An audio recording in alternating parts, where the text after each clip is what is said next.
logo estaremos assentados. Amém? Vamos ler todos juntos? Atos capítulo 20 e versículo 24.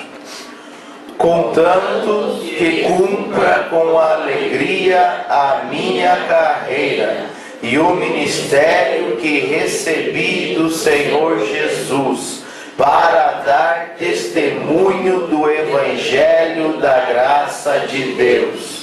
Amém? Pode estar sentado, em nome do Senhor Jesus. O que significa a palavra Evangelho?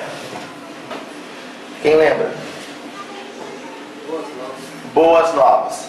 O que significa graça? Favor não merecido, favor imerecido. Então podemos juntar aqui as boas novas do favor não merecido. E o que vinha a ser isso? Quem já provou do Evangelho da Graça? Levante sua mão. Quem mais? Amém? Creio que todos, né? Todos provaram do Evangelho da Graça. Evangelho este que nós vamos aprender um pouco sobre ele hoje. E ver o que Paulo, com a sua sabedoria, está dizendo em Atos capítulo 20, versículo 24, dizendo: contanto que cumpra com alegria a minha carreira e o ministério que recebi do Senhor Jesus. Você já fez essa oração diante de Deus? Você já fez essa petição diante de Deus? Para cumprir com alegria a tua carreira e o ministério que você recebeu da parte do Senhor? Para dar testemunho do Evangelho da graça de Deus? Verdade prática. O Evangelho da graça de Deus é, por excelência, o Evangelho da libertação do homem através do sacrifício salvífico de Jesus Cristo. Então nós vamos aprender e vamos perceber, irmãos e irmãs, que o Evangelho da graça é aquele Evangelho que aceita o homem pecador. É aquele Evangelho que aceita o homem indiferente da forma que ele esteja ou o que ele fez no seu passado. Então nós vamos aprender um pouco hoje sobre o abençoado homem chamado Paulo, um homem que era em outra hora um homem totalmente diferente a Deus, um homem que deixava Deus de lado, um homem que sempre deixava Deus em outras circunstâncias. Porém, ele teve uma experiência com Deus e Deus mudou a vida dele. Amém? Então fomos alcançados. No Antigo Testamento, só Israel era o povo eleito. Lembram disso?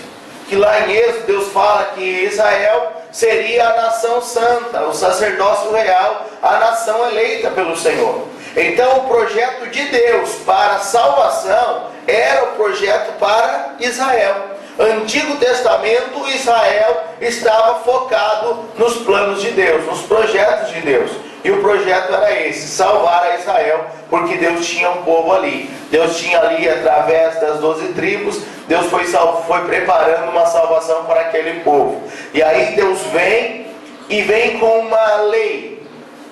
E essa lei nós vamos perceber que existem mais de 600 mandamentos. E para quem que era esta lei? Para quem que essa lei foi escrita? Para quem que essa lei foi redigida? Para quem será? Para todos ou não? Vamos pensar assim: o Evangelho, algumas palavras de puxão de orelha, servem para todos? Sim ou não? Sim ou não? Não, são para algumas pessoas específicas. Alguns puxão de orelha são para algumas pessoas específicas. E podemos dizer que mais ou menos é isso também que acontecia no Antigo Testamento. Versículo de número 8, ali da leitura bíblica em classe, 1 Timóteo, capítulo 1, versículo 8. Sabemos, porém, que a lei é boa, se alguém dela usa legitimamente, sabendo isto, que a lei não é feita para o justo. Opa, para quem que a lei é feita então?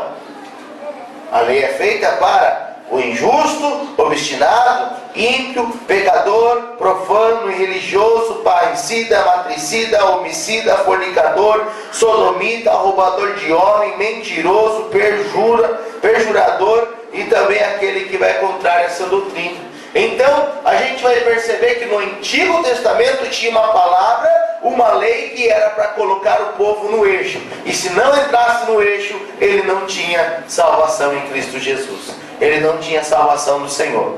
Jesus veio trazer a salvação a todos. O Evangelho da graça não exclui ninguém. Glórias a Deus por isso. O Evangelho da graça não exclui ninguém. Graça vem da palavra grega charis ou caris, que significa favor imerecido. Próximo, Lucas. Introdução, vamos ler lá. Atos 29, 20, versículo 29 ao 30. Atos dos Apóstolos, capítulo de número 20, versículo 29 ou 30. Aí nós vamos perceber que Paulo estava preocupado com o rebanho. Paulo estava preocupado com o rebanho.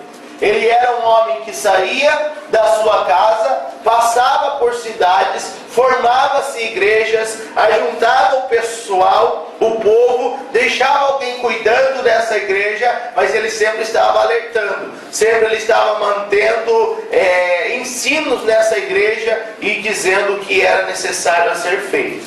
Atos 20 e 29. Porque eu sei isto, que depois da minha partida entrarão no meio de vós lobos cruéis, que não perdoarão o rebanho. Versículo 30. E que dentre vós mesmos se levantarão homens que falarão coisas perversas para atraírem os discípulos após si. Volta no versículo 29, Lucas. Porque eu sei isto, que depois da minha partida...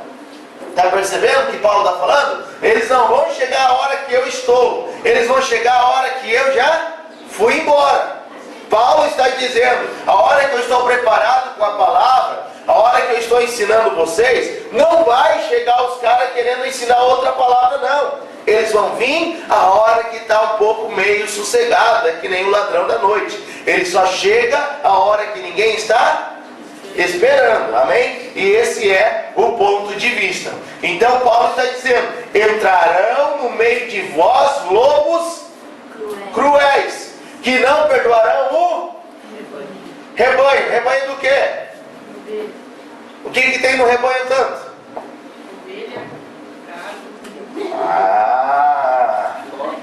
Bode, ovelha, gado, o que mais? Cabrito. Esse é o rebanho, cavalo. Esse é o rebanho. O rebanho não está fechado no nome ovelha. O que se trata de rebanho pode ter bode, cavalo, cabrito, o que você imaginar. Esse é o rebanho, vamos dizer, de um fazendeiro. No meu rebanho eu tenho 30 cabeças de gado, eu tenho 30 cabeças de ovelha, eu tenho 30 cabeças de cabrito, eu tenho 30 cabeças de cavalo. Este é o meu rebanho. Estão percebendo? E aí, mesmo assim, o abençoado está dizendo que é para tomar conta dos lobos que vão tentar matar o rebanho. O Senhor, essa é a graça do Senhor. Indiferente da posição que nós estamos no rebanho, o Senhor quer cuidar de nós. Amém? O Senhor é aquele que quer transformar algumas outras espécies de animais em ovelha. Amém? O Senhor quer dizer, ei, eu não quero que simplesmente vocês façam parte do rebanho, eu quero que você seja ovelha. Amém ou não amém? Amém. Amém. Esse é o Evangelho da graça do Senhor, porque o Senhor quer cuidar desse rebanho, porque os lobos cruéis, versículo 30, Lucas, porque os lobos cruéis vão entrar aí e querem fazer o fervo. No versículo 30 nós vamos perceber que Paulo está dizendo que vai aparecer alguns homens esses que vão dar algumas diretrizes, homens esses que vão fazer algumas coisas erradas, e que dentre vós mesmos, vai vir de dentro de fora, sim ou não? Vai ser alguém do rebanho, né? Vai ser alguém do próprio rebanho que vai falar coisas perversas, para atrair o quê? discípulos após si. Ó, um exemplo. O que o irmão Fábio falou está tudo errado. Venha comigo, rapaz. O que o pastor Eliel falou está tudo errado. O que o pastor Pauline falou está tudo errado. Venha comigo, esse que é o correto. Esse que é o caminho. Estão percebendo?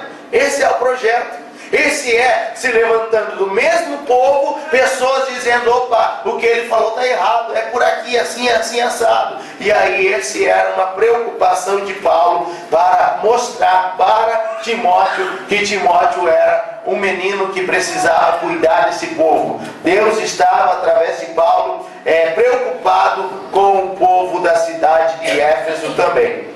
Sem dúvida, foi um sentimento dado pelo Senhor, pois 7 anos depois, Paulo estava deixando Timóteo em Éfeso para combater os lobos cruéis que queriam devorar o rebanho sob seus cuidados pastorais. Nos dias de hoje, há igrejas que abrigam falsos obreiros, que pervertem essa doutrina, matando ou dispersando as ovelhas. Então, resumindo aqui a introdução, Deus está preocupado com o rebanho. Amém? Indiferente da espécie, está no curral de Deus. Deus está preocupado. Deus quer tratar, Deus quer cuidar e Deus quer alertar. Cuidado com os lobos cruéis. Cuidado com aqueles que tentam levar pessoas após si. Preocupação com o rebanho. A sã doutrina. Aquilo que está escrito. O abençoado do Paulo falou uma coisa assim: ei, nem que apareça um anjo dos céus dizendo, eu tenho uma nova revelação, eu tenho um novo evangelho, eu tenho uma nova forma de ver esse texto. Sabe o que ele manda dizer? Seja isso anátema, excomungado, excluído. Pode ser o anjo mais bonito descer na tua presença e falar que é um evangelho novo, bate por retirada em nome de Jesus. Amém? Porque a sã doutrina ela já está completa. A palavra não precisa de mais alguma coisa para se confirmar. Ela já é inerrante, ela já é infalível, ela já é sem falhas. Amém ou não amém? Tem uma doutrina por aí que tem mais um livro para confirmar as escrituras e não precisa disso. A própria escritura, a própria palavra do Senhor já contém 606 livros e precisam ser lidos e aprendidos conforme a vontade do Senhor. O que vinha a ser a ortodoxia? Nós somos crentes ortodoxos, sim ou não? Modão, o que vinha a ser a ortodoxia?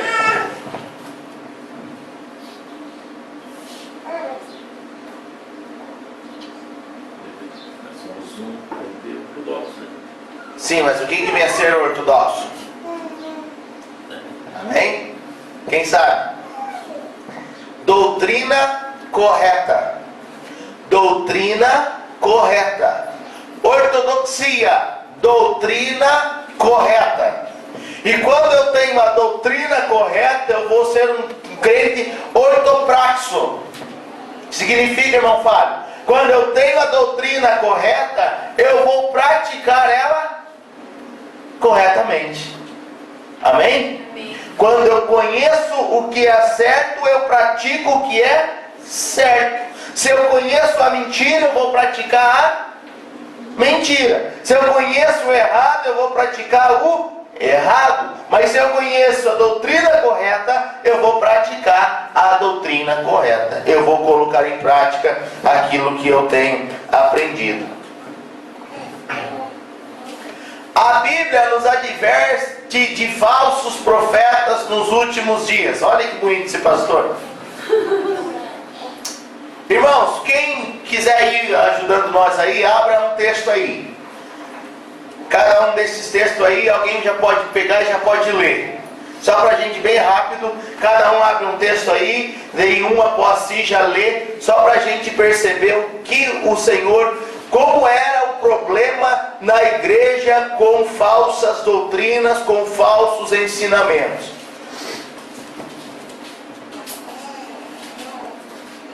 Quem achar um já diz qual é a leitura e já lê. 1 João 4, 1 ao 6. Amados, não deis crédito a qualquer espírito. Antes, provai os espíritos se procedem de Deus, porque muitos falsos profetas têm saído pelo mundo afora. Nisto reconheceis o Espírito de Deus. Todo espírito que confessa que Jesus Cristo vem em carne é de Deus. E todo espírito que não confessa Jesus não procede de Deus. Pelo contrário, este é o espírito do anticristo, a respeito do qual tendes ouvido que vem e presentemente já está no mundo. Filhinhos, vós sois de Deus e tendes vencido os falsos profetas, porque maior é aquele que está em vós do que aquele que está no mundo. Eles procedem do mundo, por essa razão falam da parte do mundo, e o mundo os ouve. Nós somos de Deus, aquele que conhece a Deus nos ouve, aquele que não é da parte de Deus não nos ouve. Nisto reconhecemos o Espírito da verdade e o Espírito do erro. Amém? Próximo. Mateus 7,15. Acautelai-vos, porém, dos falsos profetas que vêm até vós, vestidos como ovelhas, mas interiormente são lobos devoradores. São lobos devoradores. Mais alguém? Segundo Pedro, e também houve entre vós, entre o povo, falsos profetas, como entre vós haverá também falsos doutores que introduziram encubetamente heresias de perdição e negarão o Senhor que os resgatou, trazendo sobre si mesmo repentina perdição. E muitos seguirão as suas dissoluções, pelos quais serás blasfemado o caminho da verdade, e por avareza farão de vós negócio com palavras fingidas, sobre os quais já de largo tempo não serás tardia a sentença, e a sua perdição não dormita. Amém? Em Mateus 24:24. Amém. Porque surgirão falsos cristos e falsos profetas, e farão tão grandes sinais e prodígios, que, se possível fora, enganariam até os escolhidos. Olha, esse texto de 24 é interessante. Lê para nós de novo, irmã. Porque surgirão falsos cristos e falsos profetas, e farão tão grandes sinais e prodígios, que, se possível fora, enganariam até os escolhidos. E fariam tão o quê? Tão grandes sinais e Prodígios. E aí? Aí perceba alguma coisa. E fariam tão grandes sinais, prodígios, curariam, libertariam, abençoariam e, se possível, enganariam até os Escolhidos. ficou mais apertado aí, né? Opa, então vem como que eu vou identificar uma heresia? Se não tiver sinal, não é de Deus. Só que aí, o próprio Jesus está dizendo, vai vir gente com nova doutrina e vai ter sinais. Esse é o problema. Mas o cara lá, fui naquela igreja lá e curou. Eu fui naquela igreja e entrou com a providência. Deus fez isso, Deus fez aquilo. Lembram de Êxodo? Deus fala a Moisés fala com Deus. Deus fala a Moisés, vai lá no Egito. O que eu vou fazer, Senhor? Eu não sei falar. Pega a tua mão e coloca no teu peito. Quando você tirar, a tua mão vai estar leprosa. Você vai colocar a mão de novo e você vai tirar a tua mão, ela vai estar limpa. Você vai pegar o teu cajado, vai jogar no chão, o cajado vai se transformar em cobra. Você vai pegar na cauda da cobra, vai se transformar em um cajado de novo. E Moisés pensa, irmão, nossa, eu sou o cara. Todo mundo olhando, daqui a pouco os mágicos do Egito fazem a mesma coisa. E daí? As primeiras pragas, os mágicos faziam a mesma coisa. E aí, quem é Deus na história? Então, eu não vou conhecer uma heresia pelos sinais. Eu vou conhecer uma heresia pela palavra. Amém? Não é porque estão fazendo tudo que é fervo lá fora, porque não, é de Deus, nossa, teve cura, teve milagre, teve isso, teve aquilo outro, opa, presta atenção, heresia não se conhece pelos sinais, heresia se conhece pela palavra. Lembram de Atos, capítulo 18 e versículo de número, capítulo 17 e versículo 11, é o texto que eu amo dessa palavra, a qual diz que esses homens de Bereia chegavam em casa, examinavam a palavra do Senhor para ver se aquilo que o abençoado pregador falou era verdade.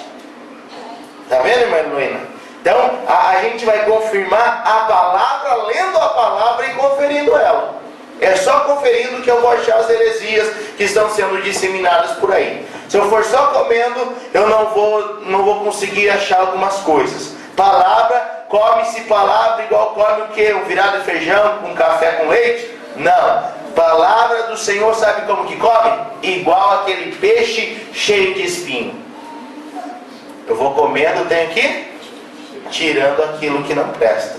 Aquilo que estão falando que é errado, eu tenho que tirar os espinhos, eu tenho que saber o que eu estou comendo.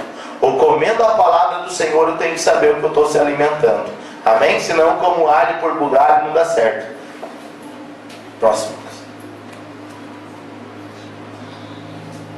O Evangelho da Graça. Paulo provou do Evangelho da Graça, sim ou não?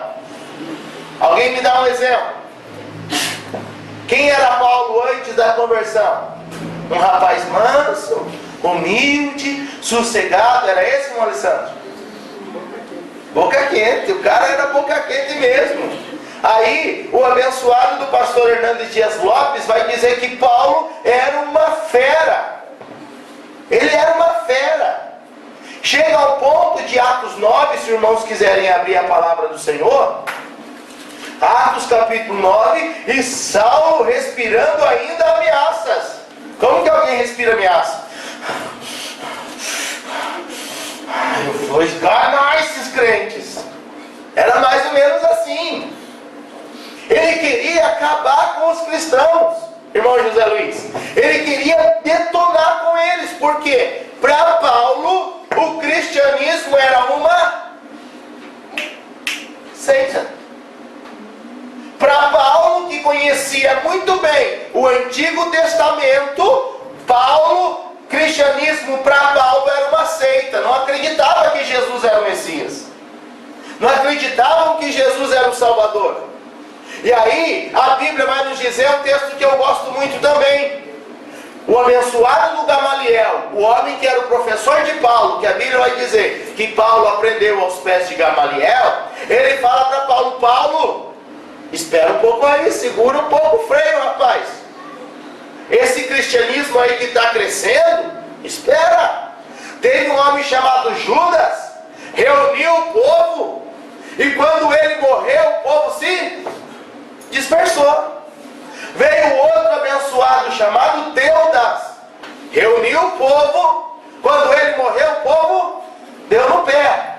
Mas este Jesus reuniu o povo, ele morreu e o povo está aumentando. Espera aí, Paulo. Ele fala assim: espera aí para você não estar lutando contra Deus. E Paulo não dá os ouvidos. Paulo estava na razão. Paulo era um homem, era um fariseu, doutor da lei. Ele vai dizer que em relação àquilo ele conhecia, ele era um dos maiores pecadores, porque ele mandava prender, ele matava, ele era uma fera, ele pegava lá e arrastava os crentes atrás do cavalo, sim. Tem salvação um homem desse, Manuel? Tem. Viu? Esse é o Evangelho da Graça. Esse era o Paulo que matava, esse era o Paulo que espancava, esse era o Paulo que debochava dos cristãos. E olha aqui, e pediu-lhe cartas para Damasco, para as sinagogas, a fim de que se encontrasse alguns daquela seita, quer homens ou quer mulheres, 9:2, os conduzisse presos a Jerusalém. vou matar esse cristianismo. Nem que eu tenha que pegar um por um, eu acabo com o cristianismo. Está pensando a ideia dele? Está imaginando a fúria dele em relação ao cristianismo, irmãs Felipe? Então ele estava enfurecido. Então ele estava pensando: eu vou esganar um por um. A minha vingança virá a cavalo, como diz o ditado por aí. E aí, quando ele está indo, vem um resplendor de luz do céu, ele cai por terra, e a Bíblia vai nos dizer que vem uma voz e fala assim: salvo, salvo, porque me... E ele disse: quem és o? Ele podia perguntar: quem é? Você. Mas ele já conhece que é um Senhor, alguém que está vindo de cima. Quem é o Senhor? Ele disse: o Senhor: eu sou Jesus a quem tu persegues, duro é para ti recalcitrar contra os aguilhões. Gamaliel falou que você ia estar lutando comigo e você comprou a briga, mas você perde quando você luta contra mim. Ele fica cego, levam na rua chamada direita, Saulo de Tarso. Quando alguém falava assim: ei, Saulo de Tarso, está vindo aí, ai, vai matar nós, ele vai acabar com a nossa família agora, o que nós vamos fazer? Saulo está lá cego, na casa de Judas, e a Bíblia vai nos dizer que lá ele está cego. Deus vem e fala com um homem chamado Ananias, versículo de número 12. E numa visão ele viu que entrava um homem chamado Ananias e punha sobre ele a mão para que tornasse a ver. Respondeu Ananias. Versículo 11. O Senhor fala para Ananias: levanta-te e vai à rua chamada direita e pergunta em casa de Judas por um homem de Tarso chamado Saulo, pois eis que ele está orando. Você vai lá na casa de Judas, ei Ananias, o quê? Você vai na casa de Judas e vai orar por Saulo de Tarso. Se fosse a piazada de hoje, eu ia fazer assim, ó: eu louco, eu não estou doido. Se acha que eu vou ir lá para me apanhar do cara?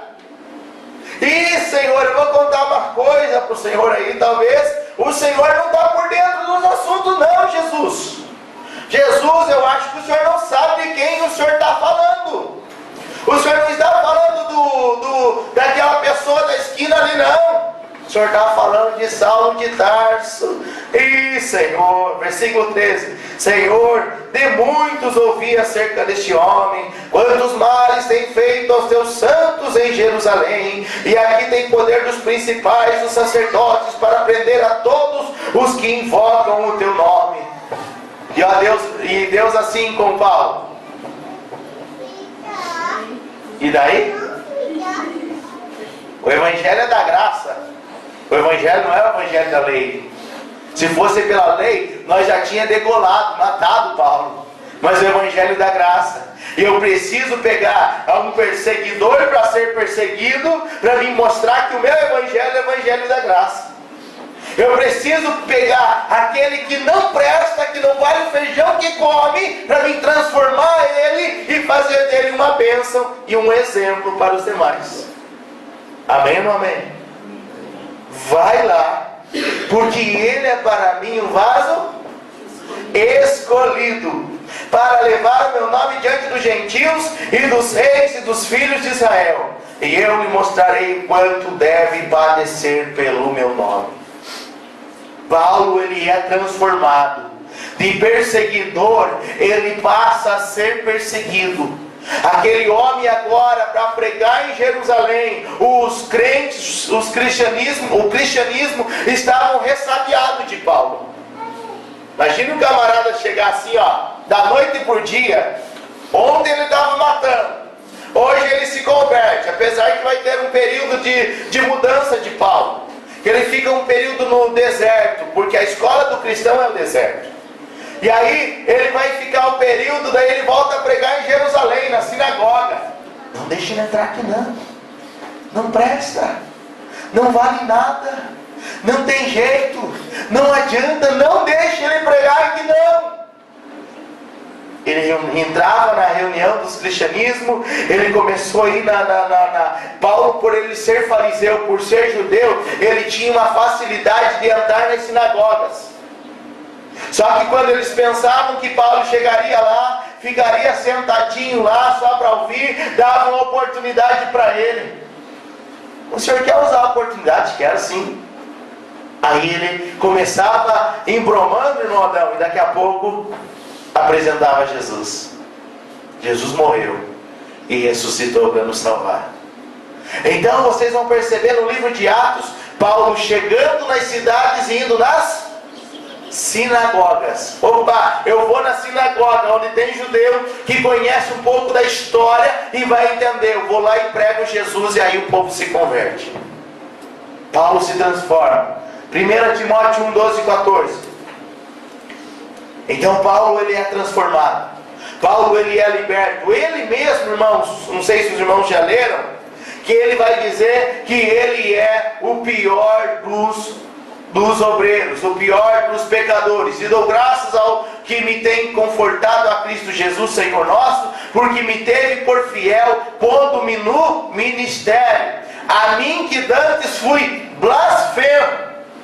E quem que é esse Jesus aí? Esse Jesus não vale nada. E perseguidor, e opressor, mas alcancei misericórdia, porque o fiz ignorantemente na incredulidade. Esse é o problema. Fazer errado pensando que está. Esse é o problema. E a graça de nosso Senhor superabundou com a fé e o amor que há em Cristo Jesus. Glória a Deus. Amém ou não amém? Amém. Diferença de misericórdia e graça. Lembra, irmão Alessandro? Misericórdia. Não estou falando misericórdia. O que significa misericórdia? Nós não recebemos aquilo que ele merece. Não recebemos aquilo que a gente merecia. Eu pequei. Pela palavra eu preciso morrer. Pela misericórdia eu não morro.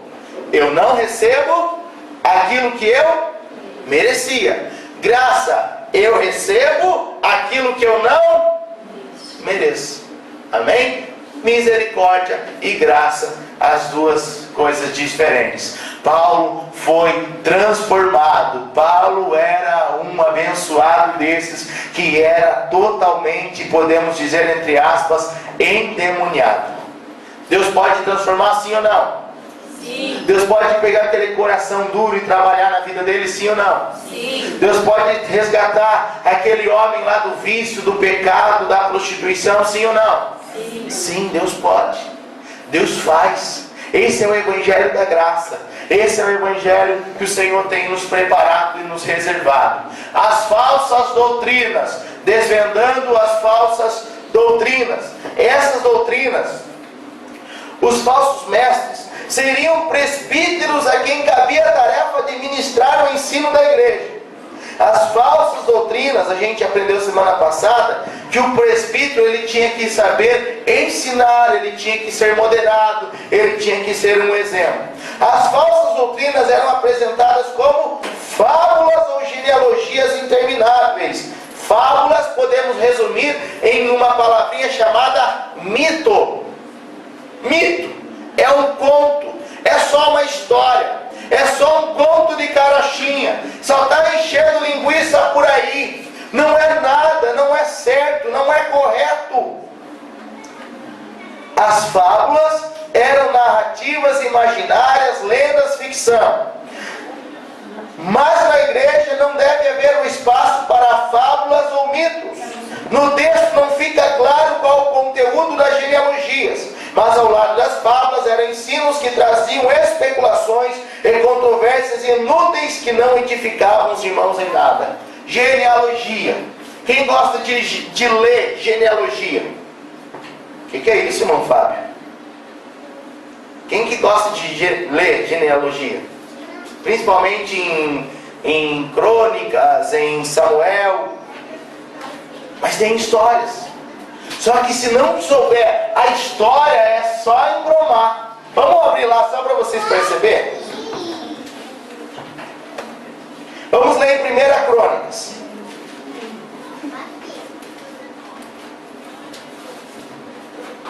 Capítulo 1, versículo 1 de Crônicas. Só para nós perceber o que é uma genealogia. E aí vamos perceber se há algum ensinamento, se a gente for simplesmente na genealogia, sem se aprofundar no ensinamento sobre cada personagem, não soma em nada. Quem vai ler para nós? 1 Crônicas, capítulo 1, versículo 1. Vamos ler lá, ó. Adão, vai mudando, Lucas. Adão, Sete, Enos, Cainã, Malalel, Jared.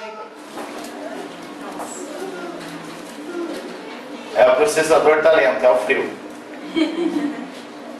Noé, Sem, Cã, Jafé, Enoque, Metusalém, Lameque. E aí, irmãos, vai por uma longa escrita.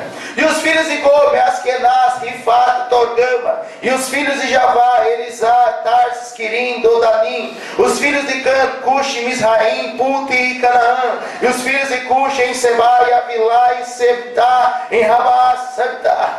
Já viram em mistério, está percebendo? Já viram em língua estranha. Imagine você começar a pregar alguma coisa sem sentido. O povo está assim, ó. Lembra do Eutico? Quem lembra do Eutico? Na janela? Começa a pregar uma mensagem esquisita, o cara já está olhando para fora, ele vai cair para fora. Não vai ter uma edificação, não vai ter um crescimento. Esse é o ponto de vista que Deus está falando para esse Paulo, está falando para o abençoado Timóteo. Timóteo, se cuida, rapaz, porque tem gente aí pregando mito. O que é mito não é verdade, é um conto, é uma história, é uma lenda.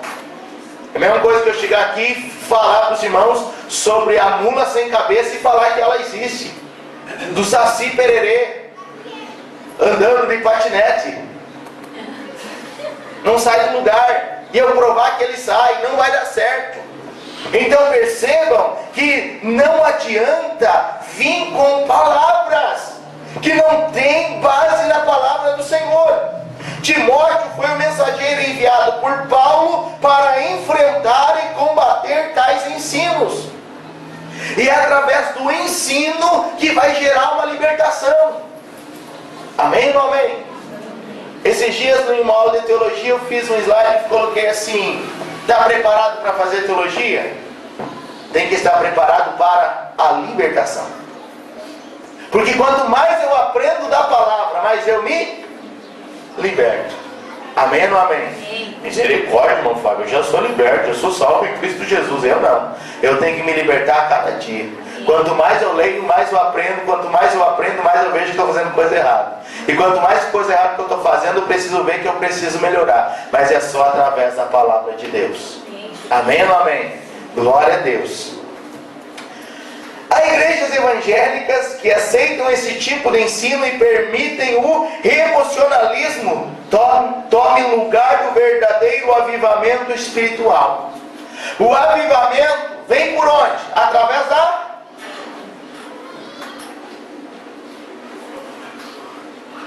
avivamento vem através da palavra. É através da palavra. Não adianta ferver o que suba aqui se não tiver a palavra. Não adianta pegar anjo pelo pé se não tiver a palavra. Aonde for, aqui e na China, a palavra ela é mundial. Tem que ter palavra. É através da palavra que Deus vai quebrantando os nossos corações. É através da palavra que nós vamos se colocando na posição de pecador. É através da palavra que eu busco o arrependimento. É através da palavra que eu quero mais de Deus. É através da palavra. Amém? E a gente vê muitos lugares por aí correndo atrás do emocionalismo. Tem um vídeo só para pensar um pouco. Vamos pensar. Tem um vídeo na internet, os irmãos vão chegar na casa e vão ver. Está lá assim: um bêbado entra na igreja e começa a cantar e o fogo cai. Quem viu esse vídeo esses dias? Acho que bastante gente viu. O bêbado chega lá, para lá de Bagdá. Quero cantar. ele começa a cantar. Ele começa a cantar. A igreja ferve que suco. É o Espírito Santo ou é a emoção? Eu não vou responder, vocês vão perguntar para vocês mesmos. Uma coisa que nos comove. Uma coisa que nos comove. Nossa, o homem está bêbado e está cantando. Que lindo. Daí começa o reteté. Emoção ou Espírito Santo? Emoção. Vamos, Patrícia. Mas no caso, esse bêbado, ele é pastor. É o ministério dele. Ele vai e finge que está bêbado, daí chega e canta coisa de pé. Mas esse é um caso, né? Mas tem outros casos que é a mesma coisa. Entendeu? Por eu ver o camarada naquela situação, é a mesma coisa, um outro contexto, conta um caso, a gente se emociona e aí começa a glorificar. Mas vem através da emoção. No meu caso, lá na casa da minha sogra, meu cunhado Carlos chegou bêbado, né? Ele pegou o violão e foi cantar. O Boninho ouve isso, aconteceu isso.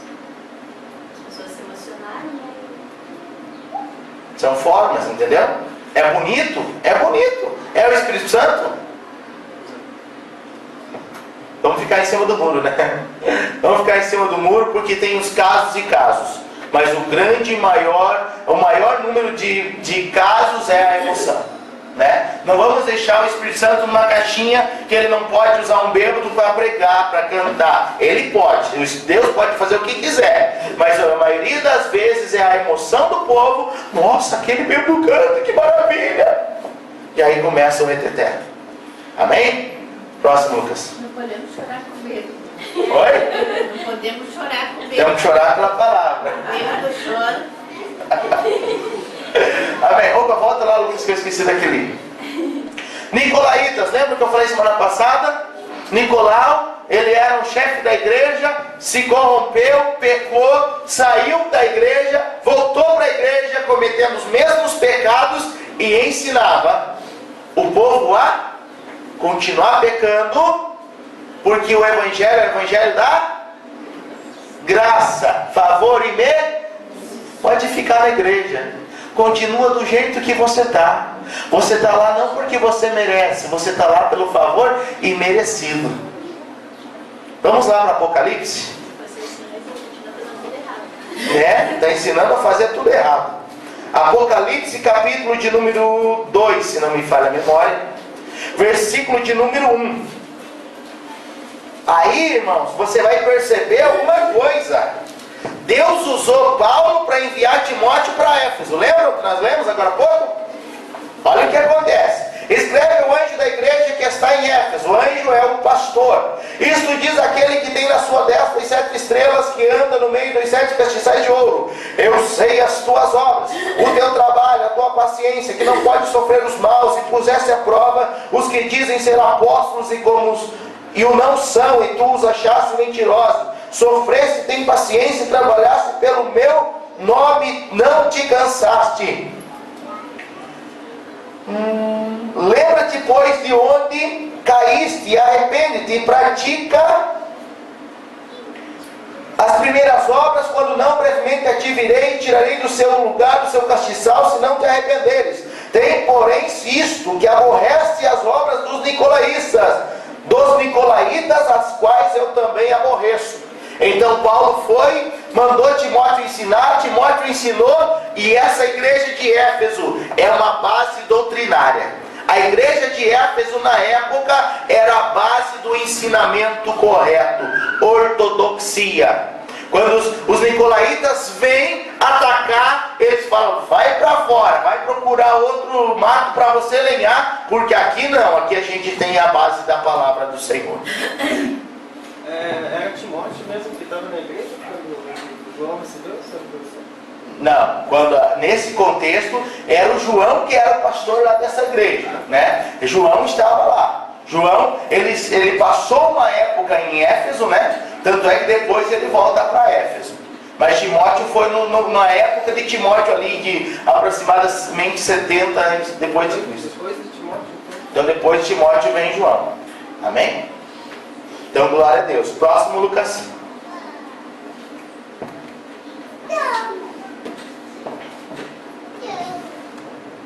Não troque a doutrina por fábulas, mitos e lendas. Próximo, Lucas.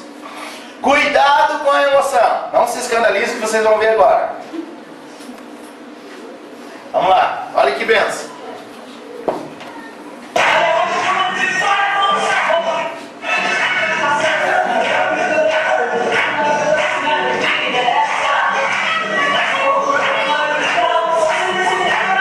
Ele está na unção ou ele está no Espírito?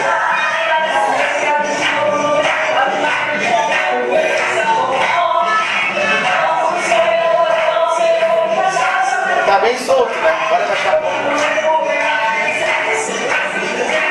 Emoção ou Espírito? É para rir, é para chorar? Emoção. Começa a ferver o que suga, ele se soltou, rapaz. Não. Ele lembrou do forró que ele dançava. Próximo vídeo, Lucas. E esse outro então? Esse é o pastor.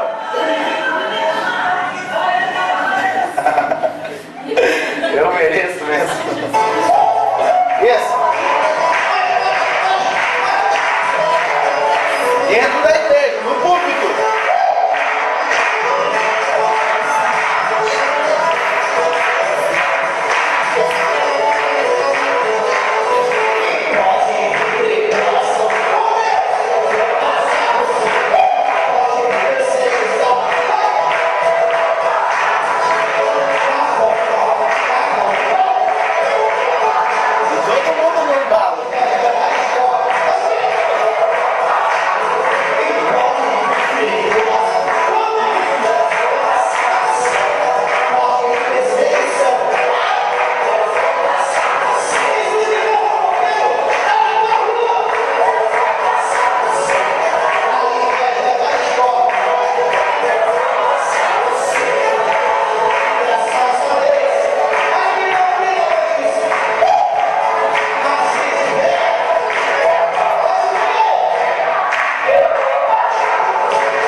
Percebeu o quê? Será que a igreja não entrou no embalo? Com certeza. A igreja entrou no embalo. Imagine como, imagine como que estava o povo nesses momentos. Já estavam pegando ele pelo pé. Já estavam no reteté. Nossa, que maravilhoso como ele dança. Parece o Michael Jackson. Quantos quilos? Oi? Quantos quilos? Seria uma boa, né, madame, para nós começar aí. Então perceba, irmão, vai vir a perseguição, eu vou passar por cima. Desse jeito não vai passar por cima. Sabe por quê? Porque não vai vir perseguição. Desse jeito não vem perseguição. Sabe quando vem perseguição? Quando a igreja está embasada na palavra. Pode esperar a perseguição pulando desse jeito. Já perdeu o foco. Já perdeu o foco, já perdeu o propósito. Não vai vir perseguição. A perseguição é contra o genuíno, é contra o verdadeiro, contra aquilo que é correto. Amém? Só vou querer macular aquilo que está me causando problema. E é o mesmo ponto de vista do diabo. Amém? O diabo não vai querer entrar numa igreja que ele já está à vontade lá. Ele vai querer macular aquilo que está correto ainda, aquilo que tem base na palavra de Deus. Esse é um grande problema. Amém ou amém? Amém ou amém? Amém, glória a Deus. Vamos trazer ele para o próximo congresso ou não? Não. Cuidado com a emoção. Então esse é um alerta. Oi, irmã? O senhor quer sair daqui? Sai corrido, né, irmão? Fim do mandamento. Isso é bom, irmão. Sabe por quê? Porque a gente vê a cada dia a gente querendo palavra. Amém ou não amém? A gente vê, pela misericórdia de Deus, que se a pessoa vir aqui e querer pintar o 7, a igreja não recebe. Amém? A gente vê aonde a palavra do Senhor está sendo pregada, aonde a palavra do Senhor está sendo ensinada, indiferente do lugar. Aonde a palavra do Senhor é pregada, ela é ensinada, o camarada vem lá querer fazer modinha, ele cai do cavalo. A igreja fica assim, ó. Isso quando não vai sair. Isso quando o povo não vai embora. Antigamente o pastor puxava o paletó. Oi? O pastor puxava o paletó quando começava a falar modinha. Sim. Tomava o microfone. Isso é normal, né? Mas são atitudes complicadas de se tomar. Mas a gente percebe, né? A gente percebe que o camarada vai para um outro lado, a irmã vai para um outro lado. Opa, o que vai querer inventar moda? Pregue a palavra. Não sai nem glória a Deus. É, tudo preso, né? O que a gente tem que se preocupar, irmãos? Uma coisa, nós cristãos, nós que pregamos, precisamos se preocupar com uma coisa. Uma coisa no meu ponto de vista, quando eu comecei a pregar, há uns 30 anos atrás, brincando, há uns 7 anos atrás, eu jejuava o dia inteiro e entregava o jejum depois do culto. Qual que era o meu ponto de vista? Deus vai bradar aquele culto. Deus vai quebrar tudo, irmão.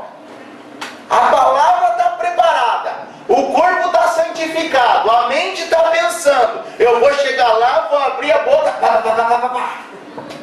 A ideia era essa. Chegava em casa, só tinha visto pessoas chorando. Chegava em casa, reclamava com a Ju, às vezes ela estava junto. Falei, nossa, mas Deus não me usou hoje.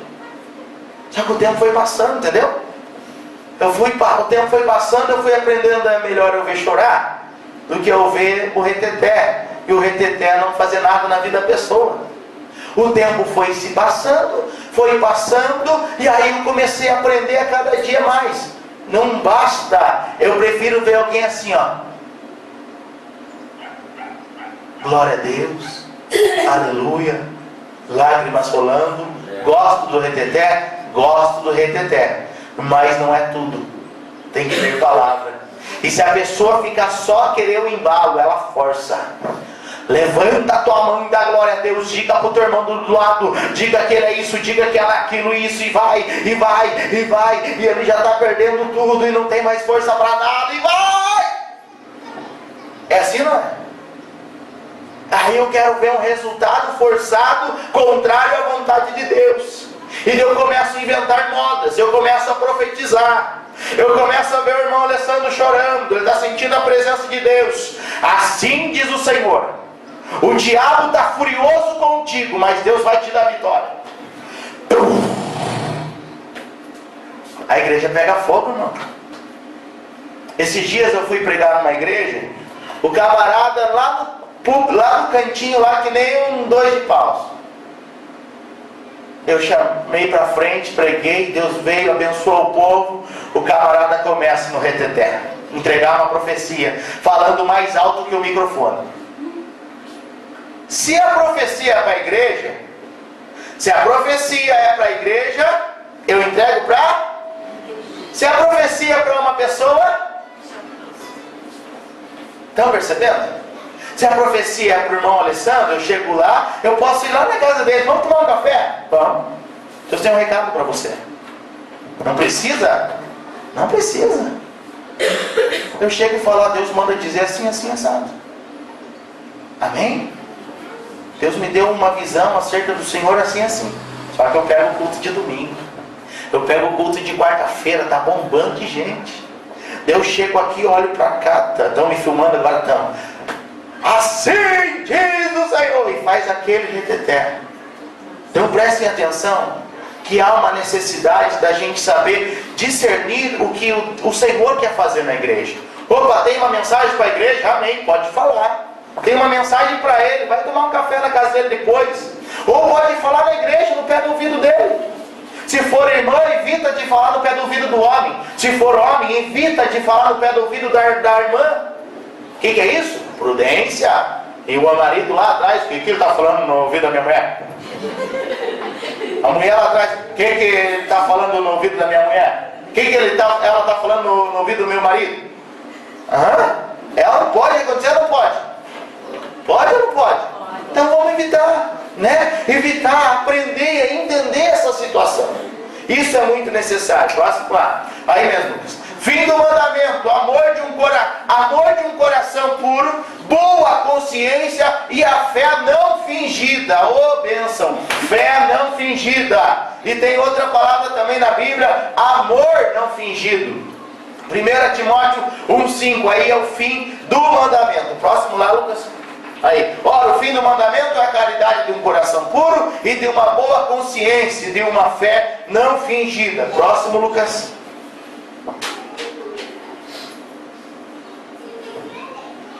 Glória a Deus.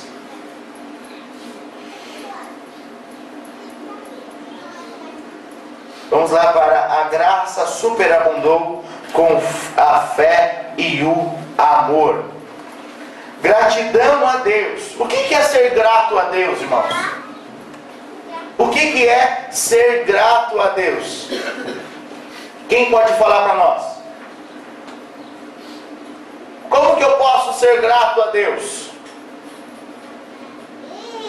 Agradecendo, né? Agradecendo. Agradecendo quando? Quando tudo deu certo? Tudo dá graças. Em tudo dai graças. Agradeça em tudo. Próximo, Lucas. Alvos da lei. Vamos ler lá. Lembram que a lei não era para todos? A lei era para aqueles que estavam um pouco fora da lei ali, podemos dizer? Injustos, obstinados, ímpios, pecadores, profanos e religiosos, parricidas. O que é um parricida, irmã Patrícia? Parricida? Que mata o pai? Que mata o pai? Parricida, mata o pai. Marricida, matricida, mata a mãe. Homicida, mata o próximo. Amém? Fornicadores, sodomitas. A mão dele está assim, daqui a pouco. Amém? Então, são as pessoas que voltam para Sodoma. Sodoma, o grande problema de Sodoma era o homossexualismo, o lesbianismo. Há quem diga que abençoado da mulher de Ló só olhou para trás, sabe por quê? Melhor nem falar. Roubadores de homens, mentirosos, perjuros e para o que for contrário a sã doutrina. Amém? Há quem diga que a mulher de Ló tinha uma amiga colorida lá. Por isso que ela olha para trás e ela se transforma em uma estátua de sal. Próximo, Lucas. Gratidão a Deus, ser agradecido a Deus, lembrar do passado de onde o Senhor nos tirou. Paulo está agradecendo a Deus. Paulo está glorificando ao Senhor, contando que cumpra com alegria a minha carreira, o ministério que recebi do Senhor. Ele está lembrando. Eu lembro de onde Deus me tirou. Você lembra de onde Deus te tirou? Amém. Amém? Nós precisamos nos lembrar a cada dia disso, irmãos. Eu preciso me lembrar do pecado que eu estava lá no ano tal, condenado nas drogas, no pecado, já era para mim estar morto faz tempo, mas graças a Deus que o Senhor me tirou de lá. O Senhor é aquele que levanta o homem do monturo. Monturo na Bíblia significa cri, cri, cri. Eu vou dar uma dica, começa com li e termina com show. Acertou, irmã Cleusa? Lixo, amém? Então Deus nos tira do lixo e nos coloca sentado nos príncipes. Salmo 113. Você chega lá e vai ler. Nos fez nova criatura através da graça. Quem lembra do versículo 1 Coríntios 5,17? Da nova criatura?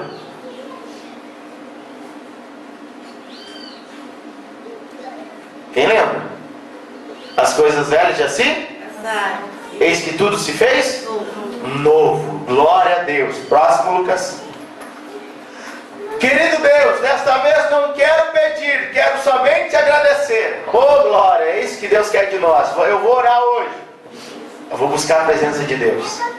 Eu vou só agradecer a Ele por tudo que Ele faz. Só que o nosso erro é dobrar o joelho e Senhor, entra com a providência. Senhor, me dá aquilo que eu preciso. Senhor, abre a porta. Senhor, cura. Senhor, opera. Senhor, liberta. Senhor, restaura. Senhor, isso. Senhor, aquilo. A gente tem o costume de pedir. Mas a partir do momento que nós começarmos a dobrar o nosso joelho e a gente começar a agradecer a Ele por tudo aquilo que Ele faz. A Bíblia diz o quê? Mas buscai primeiro o reino. Quem que é o reino? É Deus. Se eu buscar primeiro Ele e a justiça dEle, as outras coisas serão acrescentadas.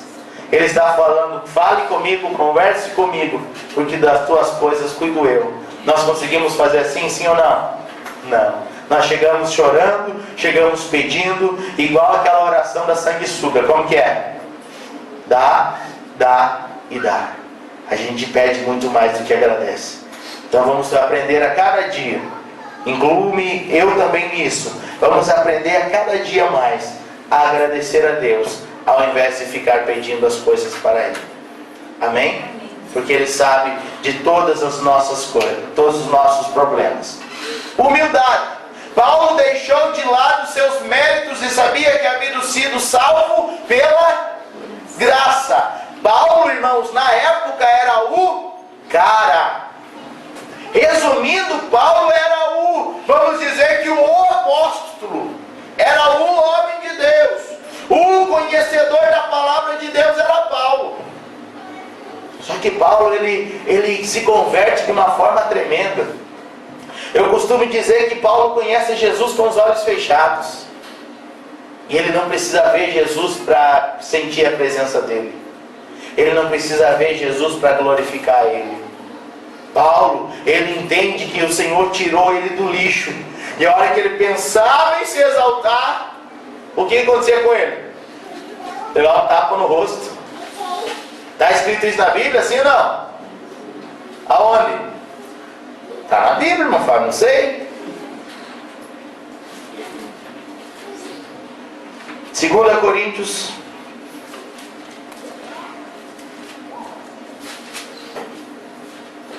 capítulo 12 e versículo de número 7. Eu acho que ninguém ia querer um negócio desse. Pode ler, Maleninha. Para que não me exaltasse pelas excelências das revelações, foi-me dado um espinho na carne, a saber, um mensageiro de Satanás, para me esbofetear, a fim de não me exaltar. Amém? O que era esse espinho na carne? O próprio texto diz, irmãos. O que o texto diz que é? O mensageiro diz um espinho na carne. O povo entra em muita luta com um espinho na carne. Só que a Bíblia já nos diz saber o que? Então ele já está dizendo que o espinho na carne era um mensageiro de Satanás. E o que fazia com ele? A fim de não me exaltar. Quando Paulo começava a pensar, porque eu sou o... Está imaginando? Quando ele pensava em ser o cara, irmão Alessandro,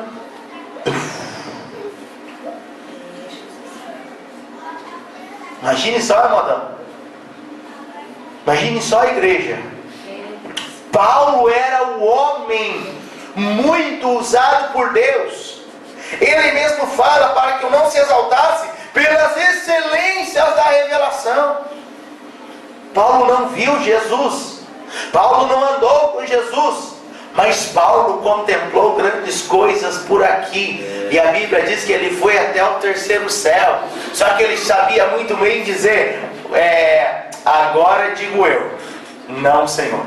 Agora diz o Senhor, não eu.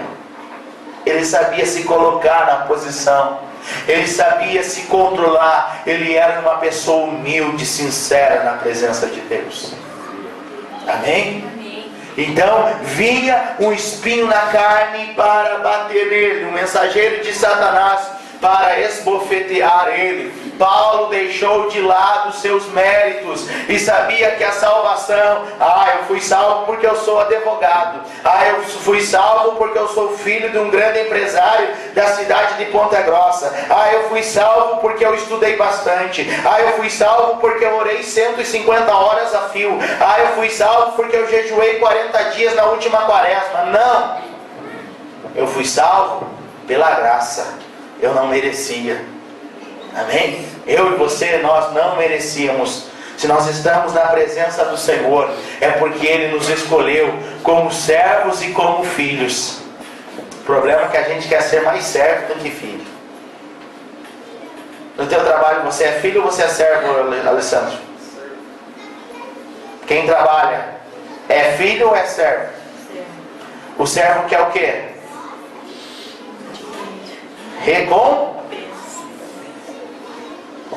O filho pródigo saiu da casa como servo, porque ele queria a recompensa do pai.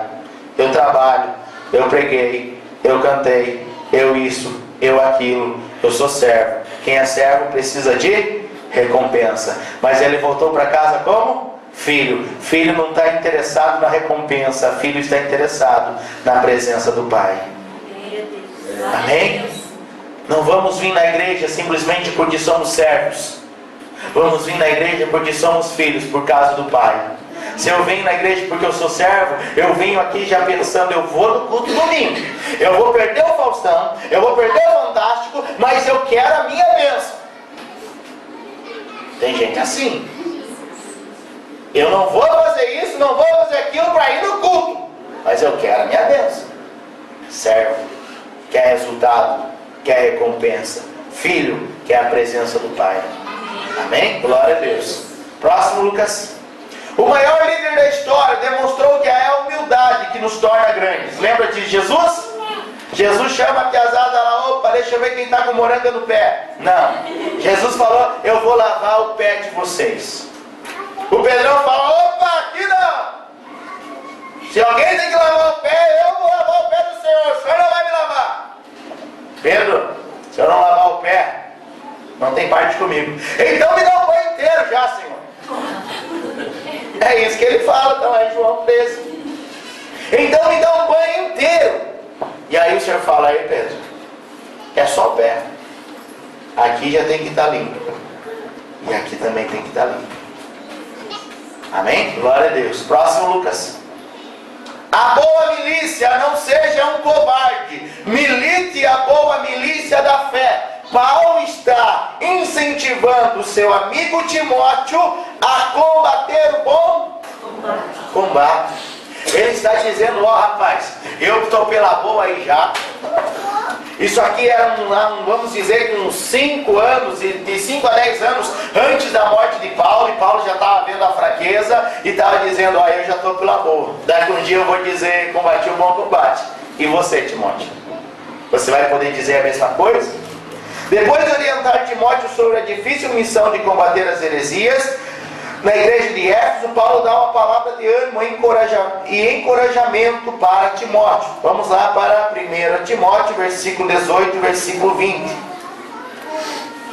Este mandamento te dou, filho Timóteo, que segundo as profecias que houve acerca de ti, milites por elas boa milícia. E aí alguém lá, Paulo vai dizer em outro contexto que pelas mãos de Paulo,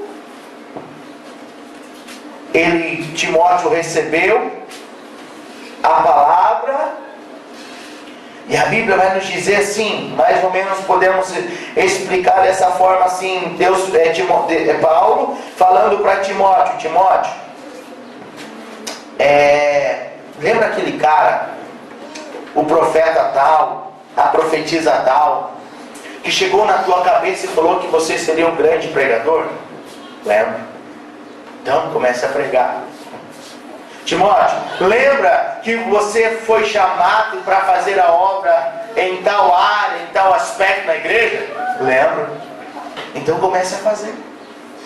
Milite a boa milícia. Trabalhe e seja um combatente do bom combate de Jesus Cristo. Amém, irmãos? Esse é o projeto e o propósito de Deus para mim e para você. Nós estamos embasados nisso. O bom combate com base naquilo que Deus lhe havia falado. Trabalhe, faça, seja uma bênção, seja um vaso, seja um instrumento na casa do Senhor, porque Deus já falou na tua vida. Amém? Amém ou não amém? Amém. Glórias a Deus. Próximo, Lucas. A rejeição da fé e suas consequências foram entregues a Satanás, Himeneu e Alexandre. O que significa isso? Quem pode me explicar? E entre esses foram Himeneu e Alexandre, os quais entreguei a Satanás para que aprendam a não blasfemar. Imagine Paulo entregando 2 servos, 2 obreiros na mão do Chico Tripa. Percebam só. Percebam que Deus tem algo preparado e reservado para as nossas vidas. Paulo está falando para Timóteo. Preste atenção. Esse mandamento te dou, filho Timóteo, que segundo as profecias que houve acerca de ti, milites por elas boa milícia, conservando a fé e a boa consciência, rejeitando a qual alguns fizeram naufrágio na fé. Se eu não tiver fé e não tiver uma consciência tranquila, eu vou ser entregue pro Satanás. O que significa, irmã Carla, ser entregue a Satanás? Oi? Fazer o pecado. O que mais? Quem lembra daquela música assim? Quem não está nas mãos de Deus? Alguém vai responder, eu sei que vai responder. Quem não está nas mãos de Deus está na... Ninguém lembra dessa música? Quem não está nas mãos de Deus está nas unhas do capeta. Então, aí você percebe o que? Deus tinha algo para Himeneu e para Alexandre. Eles não quiseram permanecer na presença de Deus. Paulo entrega eles a Satanás. Satanás, você pode fazer agora o que quiser com eles. Está vendo? Quando eu estou na presença de Deus, o Chico Tripa só toca na minha vida se for na permissão de Deus. Quando eu estou na mão do Chico Tripa, o Chico Tripa faz de mim marionete. Entregues a Satanás. E não é isso que o Senhor quer de nós. Amém? Amém? Glória a Deus. Amém, irmãos? Então vamos nessa manhã concluir o nosso ensinamento. E para nós concluir, deixamos essa frase aí, ó. Todos os dias enfrentaremos falsos ensinamentos. Sim ou não? Sim. Sim. Por isso precisamos conhecer mais a palavra do Senhor. Eu combato a mentira pela verdade. Lembram daquela história das notas falsas? Opa, deixa eu conferir bastante notas verdadeiras. Mas por que quando uma pessoa entra no banco trabalhar, não se dão notas falsas para ela conhecer as notas falsas? Porque não precisa. Se ela conhecer bem as notas verdadeiras, quando ela pegar uma nota falsa, ela já vai identificar. Se eu conheço bem a palavra da verdade, quando aparecer uma mentira, eu já vou entender e vou repunar esse ensinamento. Amém? Então vamos agradecer a Deus porque Deus é bom, Deus é fiel, Deus é justo. Você aprendeu alguma coisa hoje? Vale a pena vir na escola bíblica? Sim ou não? É um momento que a gente dá risada, é um momento de descontração, mas de aprendizado também para o teu elevo espiritual. Então, faça um esforço a cada dia, a cada domingo, para que a gente possa estar aí, em nome de Jesus, aprendendo um pouco mais da palavra do Senhor Jesus. Amém.